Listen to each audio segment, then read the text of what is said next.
Bismillahirrahmanirrahim. Assalamualaikum warahmatullahi wabarakatuh.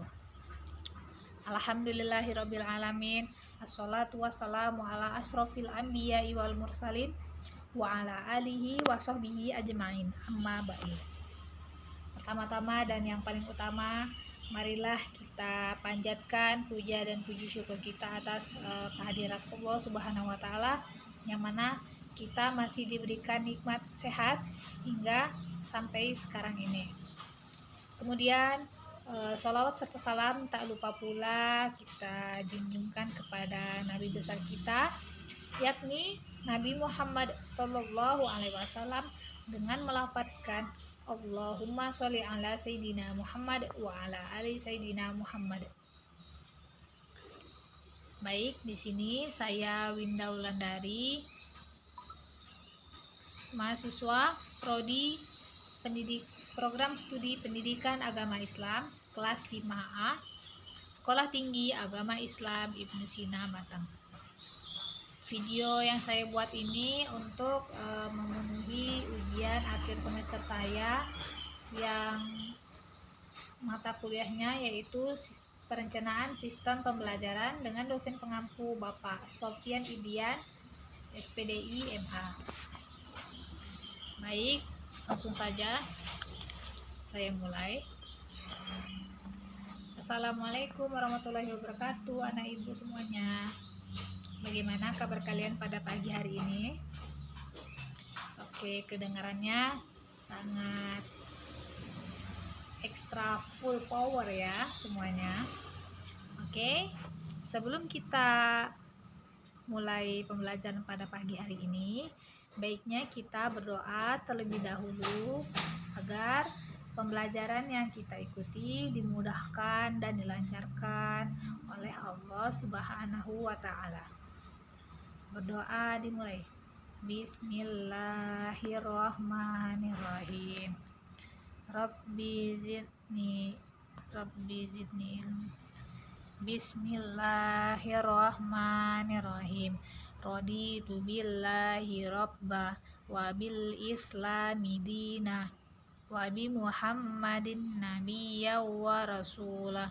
Rabbi zidni ilma warzuqni fahma. Amin. Baik, setelah kita berdoa, Ibu akan absen terlebih dahulu. Apakah temannya ada yang sakit atau ada yang tidak hadir? Oke, kelihatannya hadir semua ya anak ibu. Oke, hari ini kita akan mempelajari materi tentang puasa wajib dan puasa sunnah. Mata pelajaran fikih untuk kelas 7.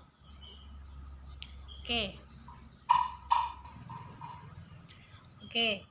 Tujuan pembelajaran kita pada pagi hari ini yaitu peserta didik mampu untuk menunjukkan sikap tunduk dan patuh kepada Allah Subhanahu wa taala, sikap jujur, sabar, disiplin, empati kepada sesama, dan menjelaskan apa saja ketentuan puasa wajib dan sunnah dengan baik dan benar.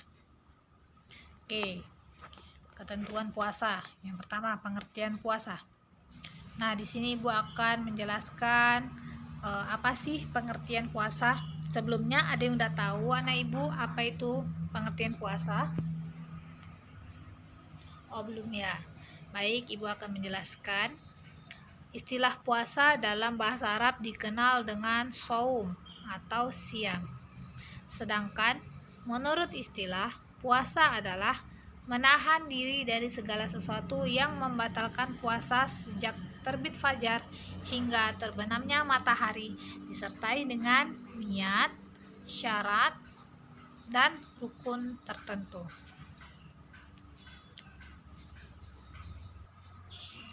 Nah, sedangkan menurut istilah, puasa adalah menahan diri dari segala sesuatu yang membatalkan puasa sejak terbit fajar hingga terbenamnya matahari, disertai Kemudian Allah Subhanahu wa taala berfirman, A'udzubillahi minasyaitonirrajim. Bismillahirrahmanirrahim. Wa kulu washrabu hatta yatabayyana lakumul khaytul abyadu minal khaytil aswadi minal fajr. Summa atimus siyama ilal lail. Yang artinya, dan makan dan minumlah hingga terang bagimu benang putih dan benang hitam, yaitu fajar. Kemudian sempurnakanlah puasa itu sampai datang waktu malam. Nah, ayat ini terdapat dalam Quran surah Al-Baqarah ayat 187. Yang kedua yaitu adanya syarat-syarat puasa. Syarat puasa terbagi menjadi dua. Yang pertama syarat puasa wajib, yang kedua syarat sahnya puasa. Nah, syarat puasa wajib ini ada 6 ya anak-anak ibu. Yang pertama Islam. Nah, wajib ya beragama Islam. Yang kedua balik. Nah, jika anak-anak ibu kalau belum balik tidak termasuk dalam syarat puasa wajib ya, karena syarat puasa wajib yang kedua ini balik. Yang ketiga berakal sehat. Nah, kalau misalnya ada orang gila nih kan akalnya tidak sehat, nah itu tidak diwajibkan untuk puasa. Dan yang keempat mampu apa ini maksudnya, yaitu mampu untuk melaksanakannya, mampu untuk berpuasa. Sanggup nggak dia, misalnya dia sakit tapi dokter menganjurkan dia untuk minum obat 3 kali sehari. Kalau dia tidak minum obat nanti dia sakitnya makin parah. Nah, berarti di sini kan dia tidak mampu untuk berpuasa, jadi dia tidak diwajibkan untuk berpuasa. Yang kelima, suci dari haid dan nifas, khususnya bagi kaum perempuan. Nah, ketika wanita sedang haid itu tidak diperbolehkan untuk puasa, dan nifas juga. Nifas itu ada yang tahu nih ibu? Nah, nifas adalah darah yang keluar setelah melahirkan. Nah, ini ketika ibu kita melahirkan kita di dunia ini, nah darahnya itu yaitu disebut dengan darahnya nifas. Darah nifas juga tidak boleh untuk berpuasa. Nah, yang keenam, yang terakhir yaitu menetap atau mukim.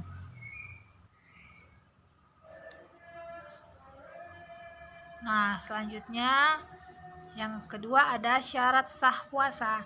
Syarat sah puasa di sini ada 4. Yang pertama Islam. Nah, yang kedua mumaiz.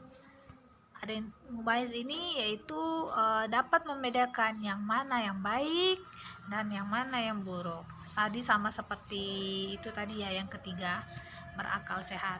Nah, kalau kita berakal sehat pasti kita tahu dong mana yang baik, mana yang buruk. Nah, yang ketiga suci dari haid dan nifas, khusus perempuan. Yang keempat, berpuasa bukan pada hari-hari yang diharamkan. Oke, selanjutnya. Nah, selanjutnya materi yang ketiga yaitu rukun puasa. Rukun puasa di sini ada 2. Yang pertama niat. Oke. Jadi ketika kita tidak melakukan niat itu tidak diperbolehkan ya, karena segala sesuatu itu harus ada niatnya terlebih dahulu. Nah, Rasulullah Shallallahu Alaihi Wasallam bersabda, barang siapa yang tidak berniat sebelum fajar, maka puasanya tidak sah. Hadis diriwayat Abu Daud, Tirmizi dan Nasai. Nah, yang kedua yaitu meninggalkan segala sesuatu yang membatalkan puasa, mulai dari fajar hingga terbenamnya matahari. Oke. Materi yang keempat selanjutnya itu adalah sunnah puasa. Sunnah puasa di sini ada 8. Yang pertama, disunahkan untuk makan sahur terlebih dahulu ya. Yang kedua, mengakhirkan makan sahur. Yang ketiga, menyegerakan untuk berbuka puasa setelah waktu maghrib tiba. Nah, jadi kadang kita misalnya ingin melambat-lambatkan berbuka puasa, mungkin aku lambatin aja lah buka puasanya biar pahalaku biar makin banyak. Nah, itu tidak diperbolehkan ya, karena ketika maghrib telah tiba, Allah menyuruhkan kita untuk menyegerakan berbuka puasa. Yang keempat yaitu membaca doa ketika berpuasa. Yang kelima, memberi buka puasa takjil. Nah, ketika kita di bulan Ramadan, kita berlomba-lomba untuk melakukan kebaikan. Kebaikan salah satunya yaitu dengan memberikan sedikit rezeki kita kepada saudara-saudari kita yang sedang berpuasa. Alangkah lebih baiknya kita memberikan kepada yang berpuasa. Nah, itu agar kita bisa merasakan. Selanjutnya, memberi buka puasa atau takjil. Nah, kita di bulan Ramadan ini alangkah baiknya berlomba-lomba untuk fastabiqul khairat, berlomba-lomba dalam kebaikan. Nah, kebaikan di sini salah satunya itu bisa memberikan sedikit rezeki kita kepada tetangga kita atau teman kita, kerabat kita, memberikan takjil ya. Takjil itu menu buka puasa. Nah, selanjutnya yang keenam, meninggalkan hal-hal yang akan menghilangkan nilai puasa. Misalnya menghilangkan hal-hal yang akan menghilangkan nilai puasa itu dengan tidak berkata buruk, tidak gibah, tidak intinya yang dapat merugikan kita, dan kegiatan tersebut yang tidak ada dampak positifnya. Nah, selanjutnya yang ketujuh yaitu iktikaf, berdiam diri di masjid. Yang terakhir yaitu memperbanyak amal solih. Nah, karena pada bulan Ramadan ini Allah membuka pintu kebaikan selebar-lebarnya. Jadi di bulan Ramadan ini perbanyaklah amal soleh kita untuk bakal kita di akhirat kelak. Nah, yang kelima, adapun hal-hal yang dimakruhkan ketika berpuasa. Di sini ada 6. Yang pertama, berkumur-kumur terlebih dahulu. Berkumur-kumur berlebihan, maaf anak-anak. Berkumur-kumur berlebihan. Nah, di sini selanjutnya hal-hal yang dimakruhkan ketika berpuasa. Di sini ada 6. Yang pertama yaitu kumur-kumur berlebihan. Nah, jadi anak-anak ibu jangan suka ya kumur-kumur berlebihan, karena itu akan menyebabkan pembatalan puasa, karena dikhawatirkan ketika berkumur-kumur berlebihan itu nanti airnya ketelan. Nah, jadi lebih baik dihindari ya berkumur-kumur berlebihan. Yang kedua, sikat gigi, siwak setelah tergelincir matahari. Jadi tidak diperbolehkan untuk sikat gigi atau siwak, karena itu termasuk hal-hal yang dimakruhkan ketika berpuasa. Yang ketiga, sengaja untuk melambatkan berbuka puasa. Nah, ini tidak boleh. Yang keempat, mencicipi makanan walaupun makanan itu tidak masuk ke dalam, walaupun makanan itu tidak ditelan, kita mencicipi hanya di lidahnya saja gitu, tidak sampai ditelan, itu tidak boleh juga ya. Itu termasuk hal-hal yang makruh ketika berpuasa. Yang kelima, berbekam atau suntik. Dan yang terakhir, keenam yaitu memperbanyak tidur karena puasa. Nah, ini anak-anak tidak baik untuk tidur terus ketika berpuasa. Jadi kita lebih baik tidur boleh, tetapi jangan sampai berlebihan. Alangkah baiknya kita isi waktu kita untuk memperbanyak membaca Al-Quran, karena di bulan Ramadan ini merupakan bulan yang penuh dengan bulan mulia, penuh dengan barokah, penuh dengan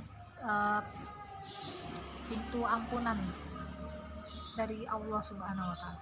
Jadi kita perbanyak amal soleh, membaca Al-Quran dan lain sebagainya yang berdampak positif untuk kita. Yang keenam yaitu ada hal-hal yang membatalkan puasa. Hal-hal yang membatalkan puasa ada banyak. Yang pertama, makan dan minum dengan sengaja.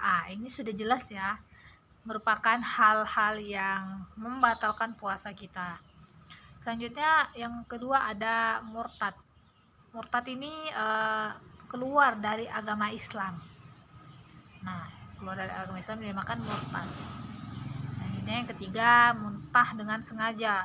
Nah, apabila kita sengaja untuk muntah gitu, itu puasa kita sudah batal, tidak bisa dilanjutkan kembali.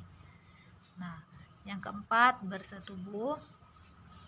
Yang kelima, keluar darah haid atau nifas. Nah, tadi juga ibu juga jelaskan tadi materi yang sebelumnya, keluar darah haid dan nifas untuk perempuan. Selanjutnya yaitu keluar air mani dengan sengaja. Selanjutnya merubah niat puasa. Dan yang terakhir, hilang akal karena mabuk, pingsan, dan gila. Nah, ini termasuk hal-hal yang membatalkan puasa. Nah, yang kedua, macam-macam puasa. Macam-macam puasa di sini ada 4. Yang pertama, puasa wajib. Pasti puasa wajib itu? Puasa wajib adalah puasa yang dikerjakan apabila kita mengerjakannya mendapatkan pahala, bila ditinggalkan maka akan mendapatkan dosa. Nah, itu yang disebut dengan puasa wajib. Nah, contoh dari puasa wajib ada yang tahu? Contohnya itu bulan Ramadan. Nah, itu puasa wajib itu anak-anak. Karena apabila kita tinggalkan puasa tersebut, maka kita akan mendapatkan dosa tanpa ada alasan. Misalnya kita tidak berpuasa di bulan Ramadan tanpa ada alasan yang kuat,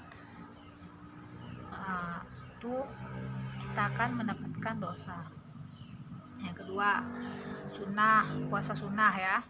Puasa sunnah yaitu puasa yang dikerjakan apabila mendapatkan pahala, kemudian ditinggalkan itu tidak berdosa. Nah, jadi ini sunnah ini kita kerjakan puasa itu mendapatkan pahala.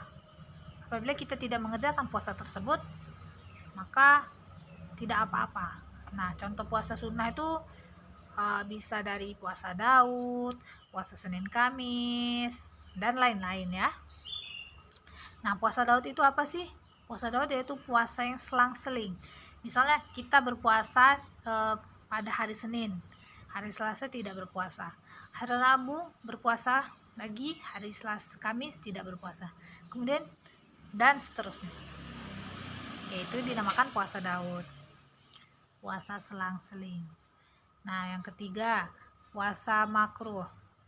Nah, puasa makruh di sini yaitu puasa yang lebih baik kita tinggalkan. Nah, yang keempat, puasa haram, yaitu puasa yang dikerjakan apabila kita mengerjakannya mendapat dosa, bila kita tinggalkan mendapat pahala. Nah, nanti ibu akan jelaskan ya secara detail. Nah, puasa wajib. Puasa wajib di bulan Ramadan. Pengertian puasa Ramadan. Puasa Ramadan adalah puasa yang wajib atas setiap umat muslim yang memenuhi syarat selama sebulan penuh pada bulan Ramadan. Nah, puasa Ramadan termasuk salah satu puasa wajib yang harus dilakukan oleh seluruh umat muslimin. Bulan ini merupakan bulan yang penuh berkah, penuh ampunan dari Allah Subhanahu wa Ta'ala dan rahmatnya. Nah, selanjutnya, bagaimana sih cara menentukan awal dan akhir pada bulan Ramadan? Nah, yang pertama dengan cara ru'yatul hilal atau melihat bulan di hari ke-29 bulan Sya'ban pada sore hari saat matahari terbenam di ufuk barat. Yang kedua ada istiqmal. Istikmal yaitu menyempurnakan bilangan bulan Sya'ban menjadi 30 hari. Nah, hal ini dilakukan bila ru'yatul hilal